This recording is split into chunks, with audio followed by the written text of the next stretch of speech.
With less than a day now before an extended truce deal between Israel and Hamas militants runs out, Qatari mediators are trying to get negotiators from both sides to agree to a more lasting ceasefire arrangement.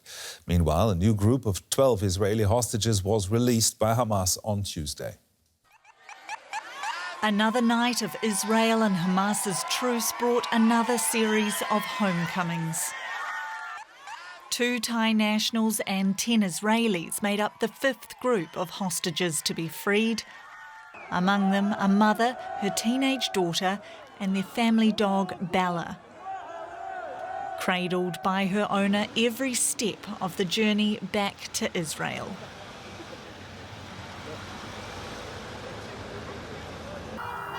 Young people were welcomed home in the occupied West Bank too, where 30 Palestinians returned to loved ones after being released from Israeli prisons. It's indescribable. Freedom is the most beautiful feeling in the world. From the moment a prisoner is deprived of their freedom, they await the day they will regain it. Although this freedom today is partial and incomplete, it will be complete when our homeland is liberated and all of our prisoners are free. Hope of freeing more prisoners and more hostages hinges on extending the current pause in fighting between Israel and Hamas, which is deemed a terrorist group by the European Union and the United States.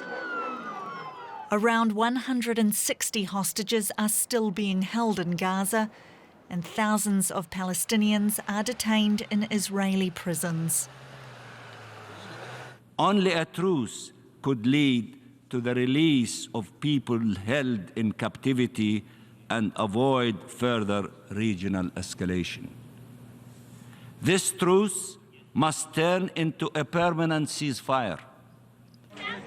Israel and Hamas accused each other of fighting flare-ups on Tuesday. Mediator Qatar said the breaches did not harm the agreement. Qatar is again facilitating talks around extending the fragile truce, which is now in its last day. And that truce has been in place for 6 days. I asked our correspondent Ben Fazulin in Jerusalem if there are any indications that the ceasefire could be extended. Well, Gerhard, Egyptian officials are saying it would be highly likely and is highly likely that we'll receive some sort of announcement as to the extension today. There's been a lot of back and forth, high-level talks in the region overnight and this morning and all day. Otherwise, this deal will expire, as you said, in less than a day.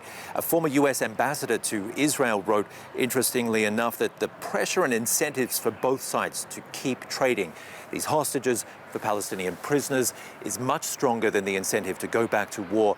Of course, Israel's ultimate goal is to dismantle Hamas, but that's becoming less and less likely. Analysts saying that the destruction in the north hasn't been enough to break this militant group, that it's still intact, it's still able to carry out complex negotiations, keep the ceasefire going among various militant groups. It's not the only one operating in Gaza and holding these hostages, and also the smooth release of these hostages, Gerhard.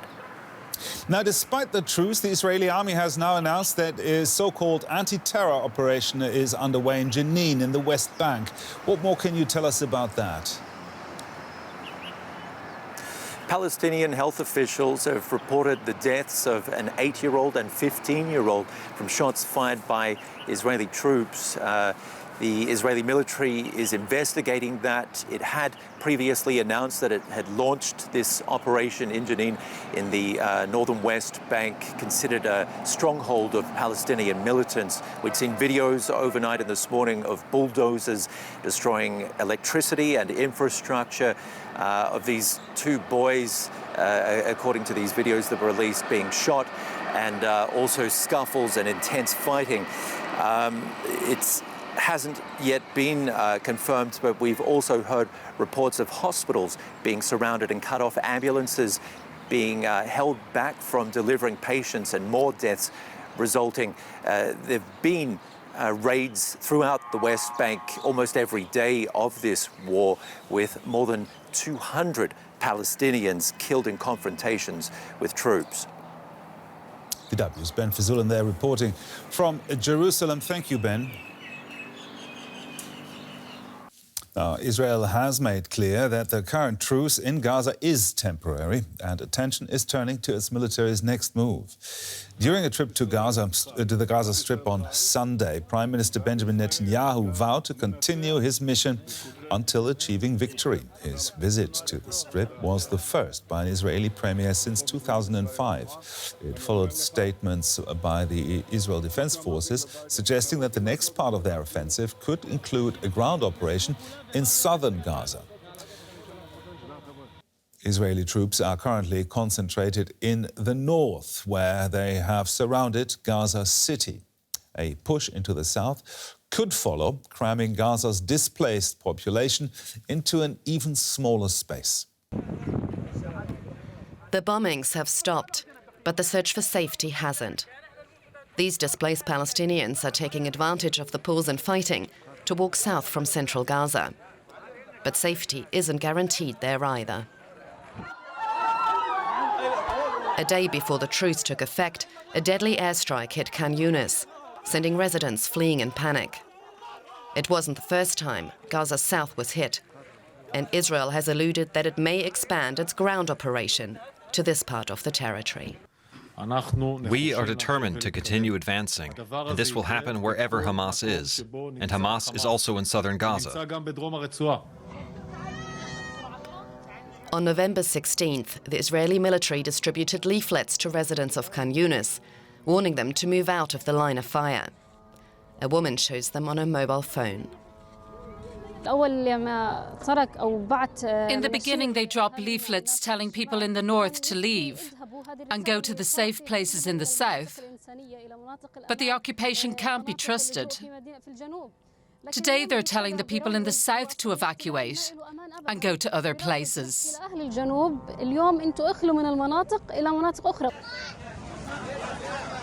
The UN estimates that some 1.7 million people have been displaced by the fighting. That's about 80% of Gaza's population.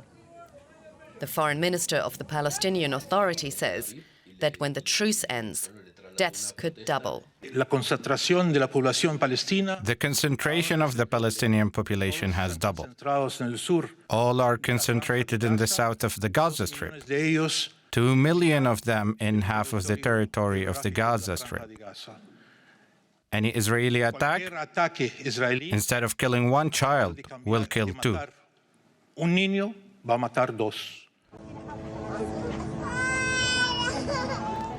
In Khan Yunis and elsewhere, the question on many people's lips is, where should we go now? Israel has in the past suggested here. In October, officials spoke about the establishment of a safe zone in Mawazi, a town in a sandy area on the Mediterranean coast that's just a few square kilometers in size. A recipe for disaster, says the World Health Organization. Attempting to cram so many people into such a small area with such little infrastructure or services will significantly increase risks to health for people who are already on the brink. And Mawazi is already stretched. These pictures show a UN shelter in the town on November 19th. Families cramming into ramshackle tents to guard against the heavy rain. We thought there'd be safety in Mawazi, but there's no safety. If Israel's next step is indeed to go south, and Mawazi is no option, it's unclear where else Gaza's displaced civilians can go. Neighboring Egypt has so far refused to take large amounts of people in. Now, people living in Gaza have been trying to make the most of the short truce between Israel and the militant group Hamas. That includes a youth group that's been holding activities to entertain displaced children and help take their minds off the war.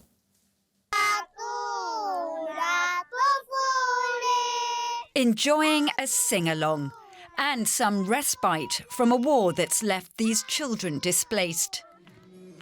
They've been brought together by a Palestinian youth group at a school in Khan Yunis, a city in the south of the Gaza Strip. We are so happy. We were very scared because of the war. As soon as the organizers arrived, we all ran towards them. They played some songs for us, and we danced and sang and played games. We had so much fun today. The majority of the children suffer from the fear of bombings and the war, and our role here is to ensure that they deserve to be happy, just like children all around the world. They also have the right to express themselves during this destruction. They deserve to play and be happy. But outside the school, there's no escaping the destruction.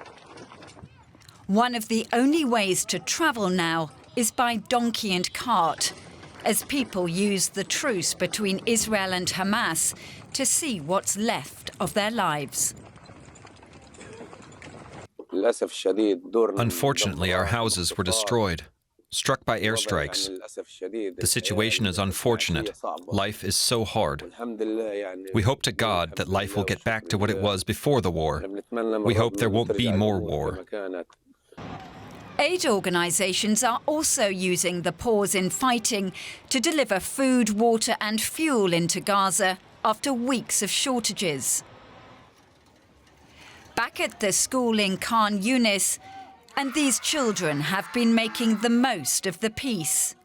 I'm so happy with the games and with this truce. There is no war, and hopefully the truce continues. But it looks like that truce will be short-lived, and these children will soon be back in a war zone.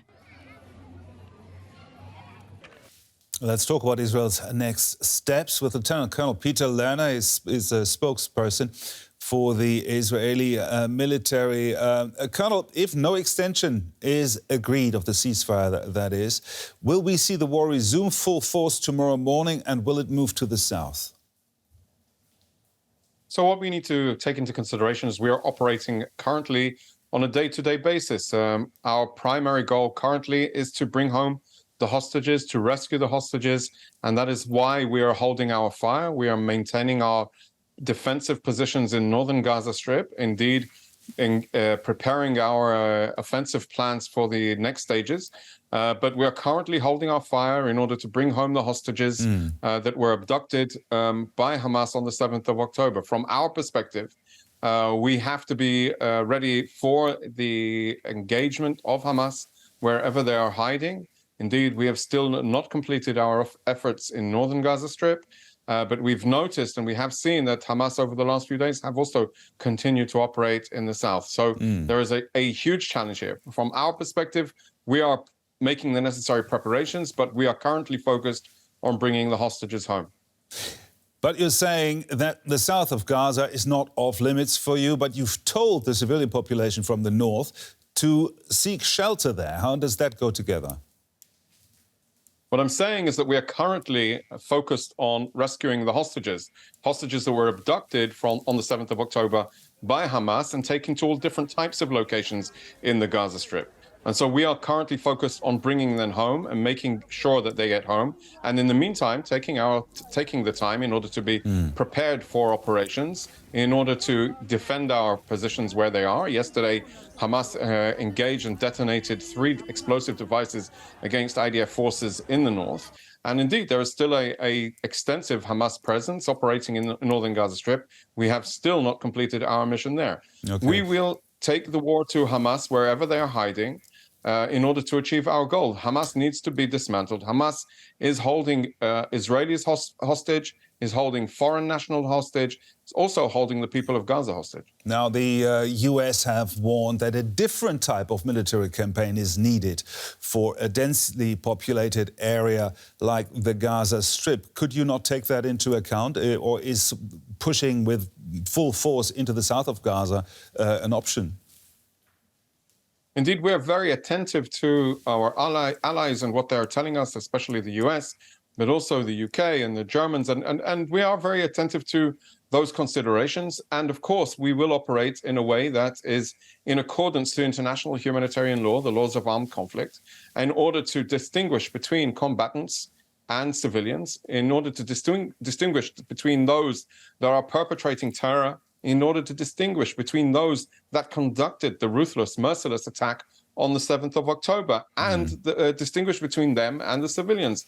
Indeed, it is a huge challenge for any military operating in an urban environment. We've seen where Hamas is operating from inside hospitals, from adjacent to UN facilities, from inside schools, from inside mosques. There is nothing that they will not abuse. And this is the challenge that we are facing. So you say you're differentiating, but a bomb dropped from an airplane is not very good at differentiating between combatants and civilians, is it? A bomb is not dropped, sir. A bomb is targeting a specific location with a specific target in mind. This is the reality of modern-day warfare when a terrorist organization hides in an urban center, abuses the urban arena, hides and intentionally puts the civilians at risk. What we are doing, especially, for instance, when we're calling people to evacuate a specific area, is calling on them to evacuate for their own well-being in order to get them out of harm's way, while Hamas is intentionally operating in order to keep them in harm's way. That is the difference between us and them. Now, let's turn to the hostages that have been released. What have you learned from them with regard to the conditions they've been kept in and also about Hamas itself? We are seeing, and up till today, we have, of course, experienced a huge sense of concern every single day. Israelis are glued to the televisions, watching, seeing, in a state of anxiety and concern of who is going to be released today. In the last 6 days, 81 Israelis and foreign nationals have been released. 61 Israelis, women and children. 20 foreign nationals, mostly Thai nationals, but also Filipinos. And indeed, we are learning both of the conditions, the dire conditions, the constant state of fear, of threat, of violence that was surrounded by their Hamas captors. So indeed, we are learning, and we are hearing some very, very heartbreaking stories about the terms that they were being kept. This is how Hamas operates. You know, we are very concerned for the remaining hostages that are currently being held by Hamas. They need to come home. We've demanded that the International Committee of the Red Cross have access to them in order to assess their well-being. It is Hamas that are responsible for the well-being of all the hostages. Well, that's an interesting point. You say it's Hamas. And we're joined now by Tarek Yasharovich, spokesperson for the World Health Organization in Geneva. Mr. Yasharovich, thank you so much for your time. Your organization has said that more people in Gaza could be more at risk of dying from disease than from bombs. Can you tell us how serious is the threat to people's health in Gaza right now? Well, the threat is very serious right now because what we have is 1.8 million people in Gaza who had to leave their home. Many of them are in overcrowded shelters and with temperatures dropping down and with a lack of access to clean water and a lack of sanitation. Obviously, that all elements increase the risk of respiratory diseases, of waterborne diseases, of skin diseases. We had teams in Gaza last week, and they said that, for example, in these shelters, there is one shower for 4,000 people. There is one toilet for more than 200 people. So in these conditions, on top of people who already have chronic conditions, diabetes, hypertension, people who need their medicines and they cannot access. So all these elements will likely increase mortality. And then if there are military operations resuming, that will lead to more loss of lives for sure. You've made very clear the unbelievable challenges being faced by people there, the overcrowding in hospitals, the shelters that are full, the lack of clean water. To what extent is your staff even able to detect any serious disease outbreaks, let alone prevent them? I mean, what can be done in a situation like this?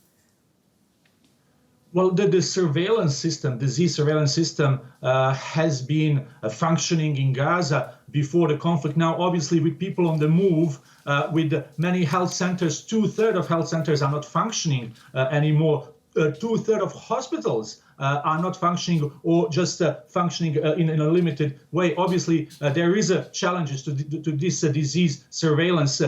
We are working with the UN agency for Palestinians, with the Palestinian Red Crescent, and with the Ministry of Health in Gaza to try to get a picture. But again, what we really need is full access for humanitarian aid, including medical supplies, as we have just heard from your correspondent. What we also need really is this temporary truce to become a ceasefire, because as long as there is a military operation going on, there will be more devastation and more suffering. So the peace is really the only solution to bring back the health services to everyone. Are some of the injured and the sick still being transported to Egypt to get care there?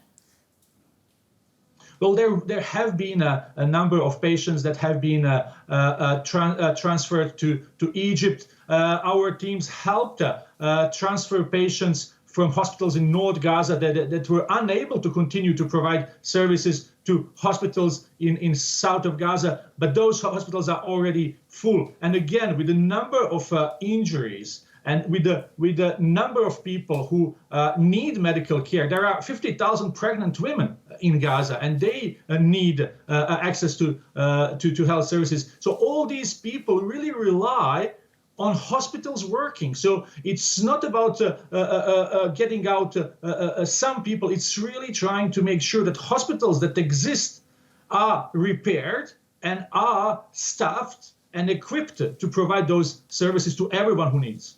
Can I ask you what preparations your staff are making? What will be possible if this truce is not extended again? Well, what we will see more destruction, we will see more casualties, we will see more suffering.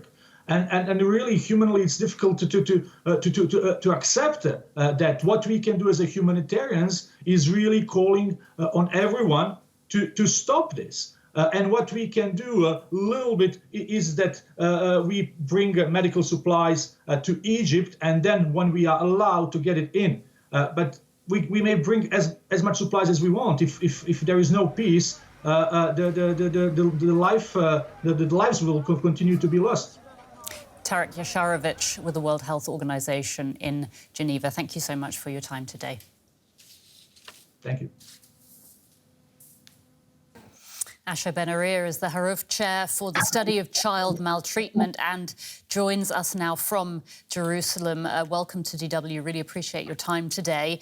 It's been 5 days now since the first hostages were released. What do we know about what Emily, who we just saw, and the others went through and how they were treated? Well, we know that they went through hell, basically, and different hells. It wasn't the same for everybody. Some of them were kept together with the parents, and they went through hell, and some of them were kept alone, and went through hell, and some of them were kept with their friends or other kids, and still went through hell. It was different the experience was different for different kids. The trauma is slightly different for different kids. But the major component of the trauma was the same for everybody. That's the total loss of control over their life. And be it a child or an adult, when you lose control over your life, then you are in trauma, and in major trauma. Can you tell us a little bit more specifically about how this kind of trauma that you're describing, how it affects children and their behaviour, especially, as you just said, some didn't have a parent by their side? Yes, well, it affects them in different aspects. First of all, in the way they talk. They're afraid to talk, some of them. They whisper. I think Emily's father said in one of the news interviews that he couldn't hear her. He had to put his ear by her mouth because she was trained in 53 days or 52 days to speak very silently or to whisper. So that's one aspect, and that's a physical aspect. The other aspect is that even if in the first day they walk and they laugh and they run, then in the week after and the weeks after, things are starting to surface, and then kids could wake up. Some of them are waking up at night with nightmares. Some of them are waking up and shouting.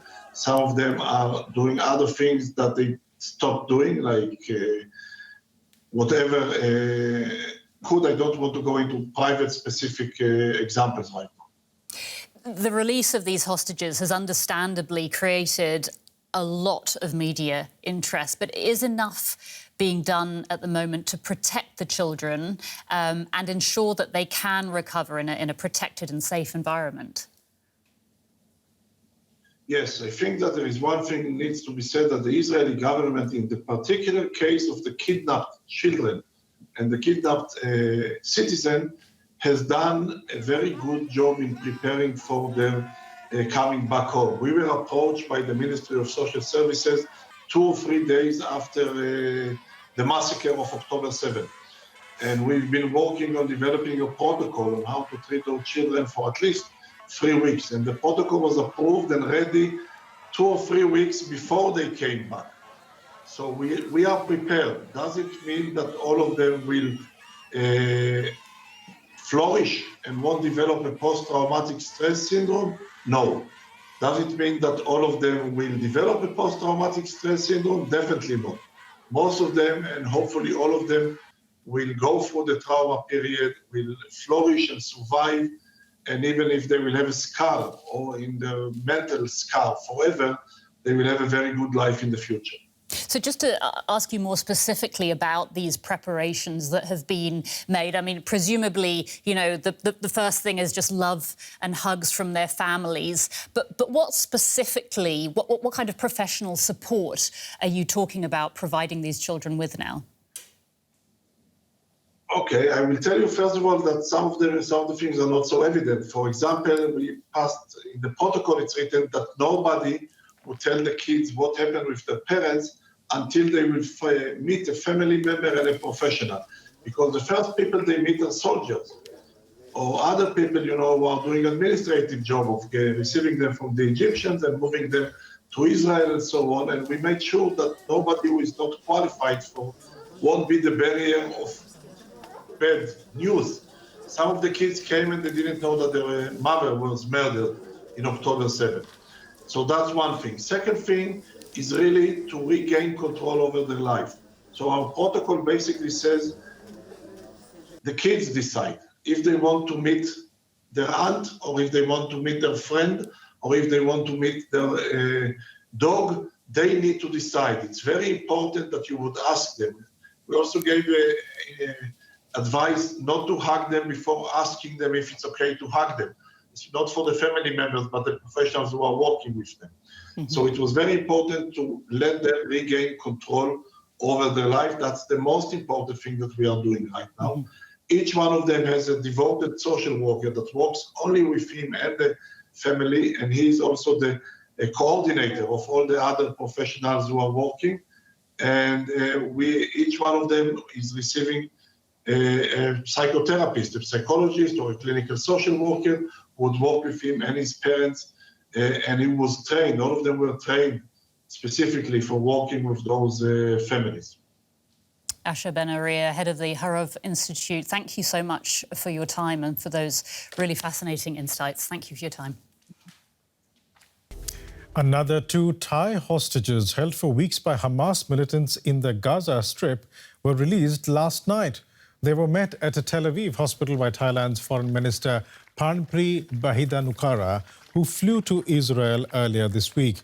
There was an emotional reunion with a group of 15 other Thai compatriots who were released by Hamas earlier. It's thought more than a dozen Thais still remain hostage in Gaza. Here's what Thailand's foreign minister had to say. I'm happy all of you came out safely and that you are healthy. Apart from some knee and ear injuries, you are not seriously hurt. I think this team is very ready to return to Thailand.